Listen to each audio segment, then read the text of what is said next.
মানুষ অসুস্থ কেন হন? শারীরিক দুর্বলতার কারণে? না, মানুষ অসুস্থ হন তার মানসিকতার কারণে, তার বিবেকের কারণে, তার কর্মের কারণে, তার ক্রোধের কারণে। আর যখন কেউ সুস্থ হন, ঠিক হয়ে যান, তার মানে এটা নয় যে শুধু ওষুধের জন্য তিনি সুস্থ হয়েছেন। না, এটা কারোর তার প্রতি প্রেমের প্রভাব, বিশ্বাসের প্রভাব, সম্বলের প্রভাব। শুধুমাত্র ওষুধ দিয়ে কিছুই হয় না। যদি মনে প্রেম থাকে, বিবেক থাকে, বিশ্বাস থাকে, সম্বল থাকে, তবেই সেই ওষুধ কাজ করতে পারে। তাই মনে রাখবেন, এই জীবন হলো অত্যন্ত ছোট। মনে প্রেম ভাব রাখুন, মিত্রতা করুন, শত্রুতা নয়। ভালোবাসুন, বিদ্বেষ নয়। আর এই ভালোবাসার সাথেই বলুন রাধা রাধা। মানুষ নিজের জীবনে ঈশ্বরকে খুব মান্য করে, ওনার জন্য কি না করে। ভিন্ন ভিন্ন নামে তাকে স্মরণ করে, তাকে পুজো করে, তার আরাধনা করে। সে জানে যে ঈশ্বর তাকে শক্তি অবশ্যই দেবেন, তাকে সাহায্য অবশ্যই করবেন। কিন্তু যখন প্রশ্ন আসে গুরু এবং ঈশ্বরের, তখন গুরুর মান কখনো কম হওয়া উচিত নয়। কারণ সত্যি বলতে কি, গুরুই হলেন সেই সিঁড়ি যা বেয়ে আপনি ঈশ্বরের কাছে পৌঁছানোর পথ খুঁজে পাবেন। সেই পথ আপনি গুরুর থেকেই পাবেন। গুরু না থাকলে আপনি কখনো ঈশ্বর লাভ করতেই পারবেন না। আর জীবনে অনেক সময় লক্ষ্যের থেকেও অনেক বেশি গুরুত্বপূর্ণ হলো পথ। তাই এই পথের সম্মান করতে শিখুন, অর্থাৎ গুরুকে সম্মান করতে শিখুন। কারণ গুরুই হলেন পরমেশ্বর। তাহলে আসুন আর আমার সাথে ভালোবেসে বলুন রাধা রাধা। জীবনে এমন কিছু কাজ রয়েছে যা আপনাকে একাই করতে হয়, আর এমন কিছু কাজ রয়েছে যা আপনাকে একসাথে মিলে করতে হয়, একজোট হয়ে, সঙ্গবদ্ধ হয়ে। এবার সঙ্গবদ্ধ বলতে কি বোঝাতে চাইছি? আমি তাদের কথা বলছি না যারা বাস্তবিকভাবে একে অপরের সাথে কাজ করেন। আমি তাদের কথা বলছি যারা একে অপরের থেকে দূরে থেকেও একে অপরকে বিশ্বাস করেন। আমি আগেও বলেছিলাম, সমস্ত বিশ্বের আশা বিশ্বাসেই বসবাস করে, তাই না? তাই যেখানে সমস্ত বিশ্ব আছে, সমস্ত সংসার আছে, সেইখানেই বিশ্বাস রয়েছে।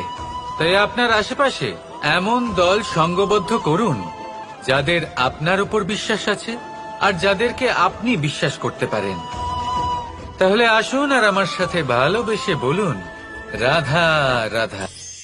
মানুষ এক অত্যন্ত বিচিত্র প্রাণী। পরিকল্পনা করে, ষড়যন্ত্র করে, প্রচেষ্টা করে, কাউকে পরাজিত করার চেষ্টাও করে। সাপকে একটা দড়ি মনে করে হাতে চেপে ধরার চেষ্টা করে, কিন্তু একটা কথা বুঝতেই পারে না, সময়ের এই সাপ, এটা হাতে চেপে ধরাই যায় না। আর আপনি যা করবেন তা আবার ফিরে আসবে আপনারই সামনে। দেখুন, এতে কিছুই যায় আসে না যে আপনি কুম্ভকারের পুত্র নাকি কৃষ্ণের পুত্র। যদি আপনি অনুচিত কর্ম করেন তাহলে আপনার সাথেও অনুচিতই হবে।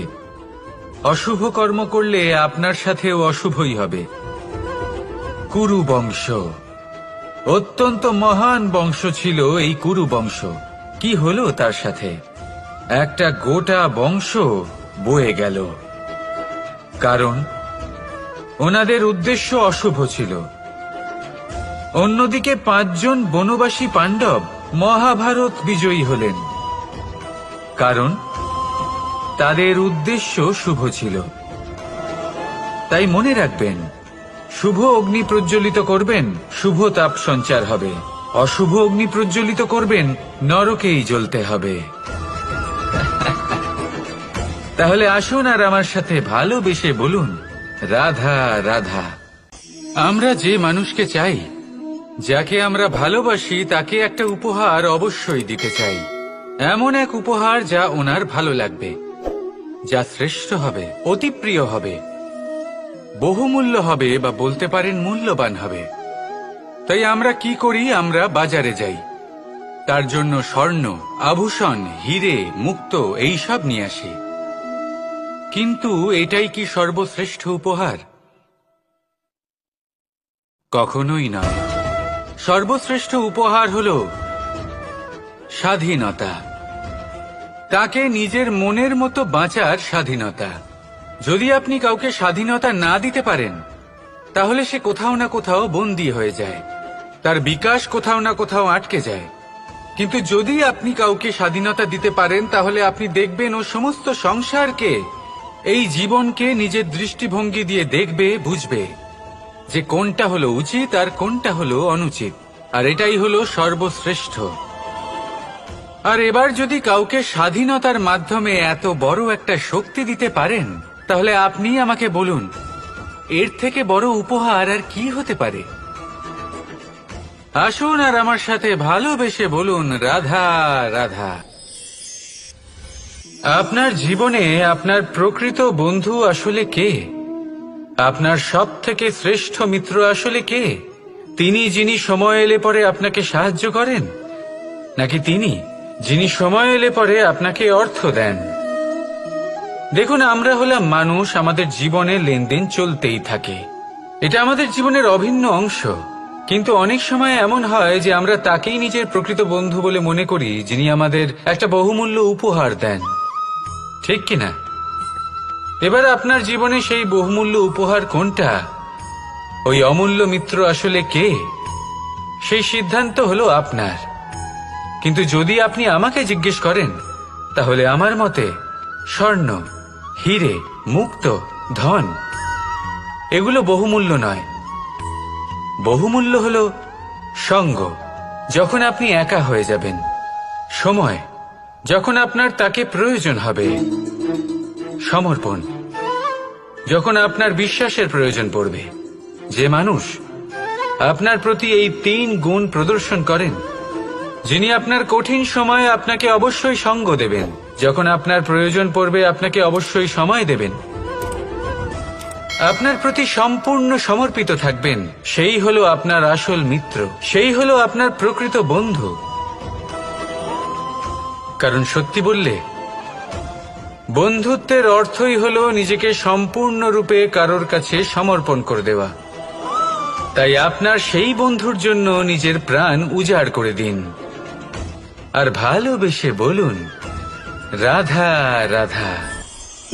পিতা আর পুত্রের সম্পর্ক অত্যন্ত মধুর হয়ে থাকে।